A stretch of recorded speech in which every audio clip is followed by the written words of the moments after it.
dokunsam, okşasam eski eski şeyleri, Ardovaz'dan bir dama, revaklı ahşap evleri. Sabahsa bir uzun boyunlu haziransa kent, kent. Bir uzun boyunlu haziransa, aşklarda kayıptaysa, ne yer, ne içer şimdi? Kaç eski çocuktum, acısız bir vakit olsa yokuşlardan aşağı, köşe başlarında durunca.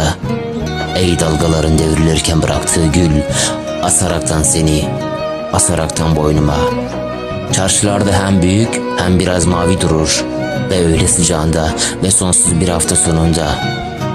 Bir uzun boyun haziransa kent, kent bir uzun boyun haziransa, sapsarı gözleriyim kuşkusuz, bir vakit olsa.